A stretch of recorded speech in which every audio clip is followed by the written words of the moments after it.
So this is a little weird, but we're going to start this video by taking a little drive. So we're not actually getting in a car because I don't have a car here, but let's actually get in the car or fake get in the car and let's get going. So let's get the steering wheel moving. And of course, every drive has some good music to it. So let's let the algorithm play that. Let's let the algorithm give us some good music for our drive.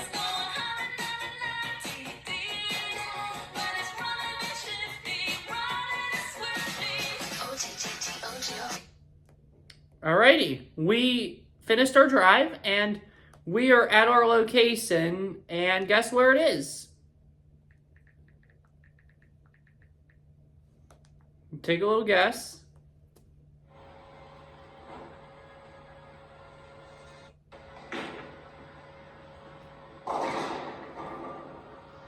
That's right, we are at the bowling alley because we are going bowling. What's up, guys? Welcome to the PITT Game Day post-game. So I'm Mason Tepesky, your host. Shout out to this YouTube video, Sound Effects of Bowling Alley, and the Algorithm Twitter for providing me with those videos and that music. We are going bowling. That's right, we have 6 wins, 6-0. You need 6 wins to be bowl eligible, and the PITT Panthers do have 6 wins, so we are back to a bowl game. First time ever, believe it or not, that in my years of high school and college, I have never had a team in the postseason. My high school didn't ever make the playoffs when I was there, and obviously last year Pitt did not get a bowl game. This is my first time ever getting that feeling of clinching a playoff spot or a postseason spot, because the bowl games are considered the postseason, so it definitely feels good, that's for sure. Now, the goal needs to be to make it to the real ultimate postseason, the college football playoff, because we are 6-0. We have not lost a game yet, and an unbeaten team is going to fall in about 18 minutes and 26 seconds, as I have the Ohio State-Oregon game in the background. Both teams are undefeated. Someone has to lose. There is the potential of West Virginia. Boo. Not a fan, obviously. Beating Iowa State. Iowa State is up right now 14-10 over the Mountaineers with 8:36 to go in the third quarter in that game. But enough with the live updates. Let's talk about the PITT Panthers' 17-15 victory over the Cal Golden Bears. This was an awesome win. The crowd definitely brought the energy, that's for sure. And yeah, definitely, I was concerned at the start because, first off, thanks to Justin Wilcox and the Golden Bears for stupidly going for 2 on multiple occasions. That was very helpful for us. So, great job by the Bears there, giving us the game. So, very nice. But they almost got handed the game, too, by the refs. But we'll get into that later. So, we elected to receive the ball first. It did not work out very well. And you know my opinion on receiving. I don't do it just because of the fact that if you receive the ball first and it doesn't go well, and the other team gets the ball and scores, that provides a crap load of momentum for the other team. And that's exactly what happened today. Pitt failed to score on the first drive. We failed to score on the first drive, punted the ball away, and Cal drove the field and scored a touchdown, take a 6-0 lead. Then they faked a field goal, went for 2, barely missed it. It's 6-0. And we get the ball back, and we drive the field. Desmond Reed scores. It's 7-6. Then we get a couple more stops, and later on, Ben Sauls proves that he is the best kicker in the entire ACC and possibly the entire country, giving our Panthers, or no, wait a sec. Hang on. Why am I forgetting this? I don't know if, did he give us, no, I think Reed scored. Hang on. I'm sorry. How did I forget that? That is so bad on my end. Unbelievable. No, I'm sorry. Then, I was wrong. Early in the second quarter, it's 4th and 1. I was jumping a little ahead, but backtrack. Early in the second quarter, it's 4th and 1. Pitt has the ball, and we're going for it in our own territory. Holstein hands it off to Desmond Reed. We think he is just going to try to get the first down. He's not. 75 yards to the house. 14-6 Panthers. What a start. And then the defense just buckled out down from there, holding a 14-6 lead. Later on, close to the end of the half, Ben Sauls, with the best leg in the country, the best kicker in the ACC, and possibly, as I just said, the entire country, drills a 57-yarder to give us a 17-6 lead. That was huge. Every point was huge in this game. Let me check some. And then, hang on, let me check. I'm sorry. To end the half, or the last score of the first half, right, the kicker for Cal made a field goal. 17-9, the score was at halftime. And the second half was really boring. Ryan Coe, that's their kicker's name, Ryan Coe. And the second half, obviously, was very, very, very boring and kind of disappointing in a way. It was kind of disappointing in a way because Eli Holstein did not look very good. It was like the second time all year he did not look very good. The first time being the first half in Cincinnati, and tonight the second half. Terrible performances by Holstein there, but it's okay. He's carried the team the whole way. He's made a lot of sacrifices for this team. We got to give him credit. I give credit where credit's due, and Eli deserves credit, but he did not perform his best today, and I think he's admitted that. He does a great job of holding himself accountable, so good for him. But second half, third quarter, no points, 17-9. We're 15 minutes away from a bowl game. Fourth quarter, they get a touch. We left this tight end, I think number 87 is his name. We left him wide open the entire game, and it was so annoying, and he caught a touchdown to make it 17-15. They decided to go for two because they had to go for two because they were getting cute early in the game. So the tight end for them, Jack Andrees, he went off on us, and that was a problem for sure. But anyway, we stopped them. 17-15 now. Good job, Panthers. We come out, we stop them, we get the ball back, fail to get the first down, Cal gets the ball. First down, they have the ball somewhat deep in our territory. First down, they get sacked. Second down, they get sacked. Third down, they get sacked. Third down is an incomplete pass. Barely gets it off in enough time. First down was sacked. Second down was sacked. Third down, barely gets pass off. Incomplete. Flag on the play for pass interference, and it was almost a sack. Flag on the play, though, for pass interference, which was disgusting, if you ask me. They get the ball, first down, Cal. We stop them again. They come up to kick the field goal with like a minute 50 left. The kicker sanks it and he misses. We get the ball back. Holstein and company can't get the first down. So with 48 seconds left, the game's in our defense's hands again as LSU gets a big catch here. I don't know if the game's on behind me in the background. Probably shouldn't be saying that, but I do. But Holstein and them can't get the first down. So our defense has to get a stop. And thankfully, our defense does get a stop. It was awesome. We win the game. We get our 6th win. We clinch bowl eligibility. Good times never felt so good, as Sweet Caroline says. Here's my takeaways. Takeaway number 1. This defense can still be really good. I remember last year.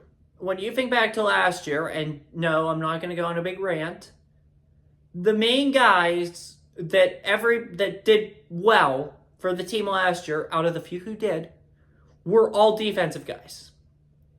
You had DeSields, Kamara, DeAndre Jules, and Hayes. None of those guys are doing particularly well in their new homes. Jules and Kamara transferred to South Carolina. Kamara actually, I just was reading this the other day. I was reading about it because it does upset me a little bit that they left because the defense this year has been rocky, as you all know. It's been the offense that's carried this team. Today was vice versa. Today was a rare 2023 game where the defense got the job done. Not the offense. But what could have been if those guys would have stayed? Jules and Kamara, they both transferred to South Carolina, who almost beat Bama today. But Kamara actually re-entered the transfer portal because things weren't working out at South Carolina. And Jules isn't particularly that good either this year. Now, DeSields, he hasn't done much at A&M, and I liked him a lot. I was so sad about that. And then Hayes, obviously running his mouth saying, we can't win now, we can't win now. We have more wins than Colorado, and we're one of the few unbeatens in college football. He startled, and I mean startled me when he said that. Because these guys know the culture of the team and whether or not they think they can win. And I understand we got lucky. We've gotten lucky on multiple occasions. Cincy, we probably did get lucky. West Virginia, we probably did get lucky. And today, we definitely got lucky. However, no, I just got ESPN alert Devontae Adams might stay in Vegas, but who cares? We're talking about college football. Now, the thing is this. He made those comments, and look at Colorado compared to Pitt. But when players say something, they know the culture of the room, and they know what they want. And he knew what he wanted. Hayes. And he thought Colorado could win. Sent a negative message about our team, and look how good we're doing. I thought it was going to be a toss-up of whether or not we could get bowl eligibility this year. Now it feels like it's a toss-up if we could be in the college football playoff or even the ACC championship this year. It's crazy, isn't it? This team is good enough to compete for serious things. If the defense plays like they did today, this team's going to be really good. Really good. And they have buckled down since the bye. They had their moments last week where they were not very good. But ultimately, they stepped up last week. They have played really stinking good since the WVU game. And you've got to be proud of that. And now here, Coach Prime, Travis Hunter, their little commercials on TV. 4 o'clock. They play tonight, Kansas State, 10:15. Definitely going to see how much of win now mode they're in, Deion Hayes. So, yeah, I do like Deion, though. He's a good man. Love Deion. God bless him. But anyway, though, back to the whole thing. The defense played good. Holstein definitely struggled today at times. Definitely was not his best of games, but, I mean, he's done so many good things this year for this program. I think we could afford him one bad day, and he did not look very good today. If I had to give him a grade based on this, I'd probably give him a D, maybe an F. Probably an F. But he'd probably have himself the same grade, the way he took accountability in the press conference. And that's what I appreciate.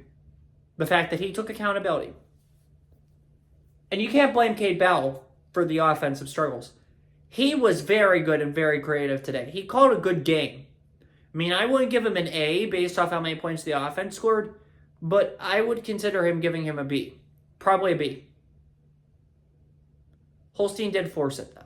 So, we'll see what happens there. Definitely interesting, that's for sure. But, yeah, I mean, look, the honest reality is this.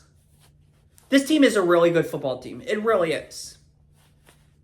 However, I think a lot would have to go right for us to be in the ACC championship this year, unfortunately. We should beat Syracuse and Virginia. We're more likely than not going to beat Boston College. That gets you to 9 wins.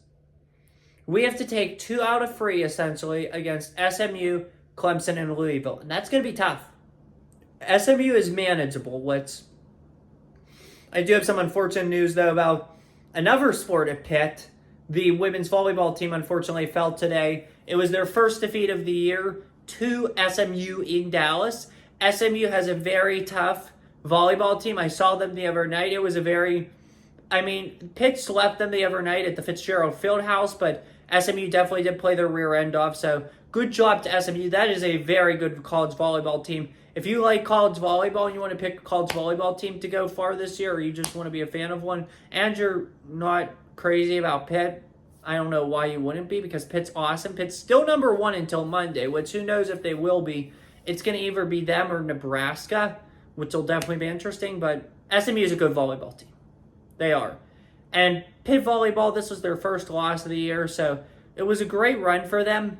They only lost one, prior to today, they only had lost one set the entire season, a road one to Boston College, but this Pitt volleyball team still is talented, and they're definitely doing well, and they're a part of what our campus is about. So great job, great run for the Pitt volleyball team, and they will definitely be back, that's for sure. Definitely good to see that. As for football, though, now, SMU, we can win that game. I'd say it's a toss-up at this point. Probably us, maybe little favorites. That gets you to 10 wins. If we do our job. And we don't lose to Syracuse, Virginia, or BC. Clemson and Louisville are going to be super tough. If we win every remaining game, and we win one of those, we should be good to go for the ACC championship. We should get in. But it's going to be tough. Clemson is a really stinking good football team. Miami is a really stinking good football team. So Louisville is a really stinking good football team. SMU. There are a lot of really stinking good football teams. So it looks like we only have one more game left in October, if you could believe that. Because next week's the bye. The Syracuse game is our last game of October. We have a legit chance, more likely than not, we're going into November undefeated. And that is humongous for this program. But those 5 games in November will determine the fate of the season, will determine what bowl we go to, and will determine the future of the program. Can we be an ACC title contender year in and year out, and Eli Holstein and Cade Bell do it, and he clinches assistant coach of the year? I think there's an award for that, like best coordinator or best assistant coach of the year. And Holstein's a finalist for the Heisman. Or do we just finish 8-4-9 and playing the Pop-Tarts Bowl or the Potato Chip Bowl or whatever bowl? We should be happy as Panther fans that we are going to a bowl game, because at the beginning of the year, some of the pundits, not myself, I knew from all along we were going to be in a bowl game probably, but some of the pundits, they said we were not going to be in a bowl game, which is insane if you ask me. Definitely crazy times, definitely crazy people, but a win's a win. We should definitely be thrilled about it. I'm not going to go off too much longer as I get tired here, but definitely a great win for the Panthers. Next up, we got the Syracuse Orange coming to town. That is Thursday, October 24th, 7:30 p.m. Larry Fitzgerald night. Definitely going to be fun, that's for sure, and can't wait for that one. New head coach Fran Brown's got some talent for sure. Ohio State transfer Kyle McCord, Texas A&M transfer Fadil Diggs on the defense. It's going to be insane. It's going to be a fun game for sure, but I think we get the job done. Just one more note, some sad news to pass along out of the college football world. Unfortunately, hang on, I'm sorry. Unfortunately, Tylee Kraft, a wide receiver for the North Carolina Tar Heels, who had been suffering from cancer, passed away today. Very unfortunate news to hear. Let me get the age. I think 23, but I'm not positive. I just want to confirm. Here we go.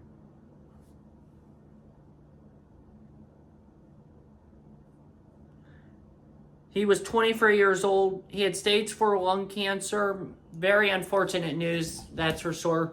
rest in peace, Tyler Kraft, and my thoughts and prayers are with the entire Kraft family, the entire UNC football family, as they endeavor this tough time during this time of sorrow for the North Carolina football program. So thoughts and prayers with that. And remember, as I always say, just love each other. Be kind to one another. That's all I have to say. God bless Tyler Kraft in heaven. That's all I have for you guys today. Hope you enjoyed. I'll see you for the Syracuse game. Have a good one. Take care. Stay safe. And as always, peace. See you guys for Syracuse.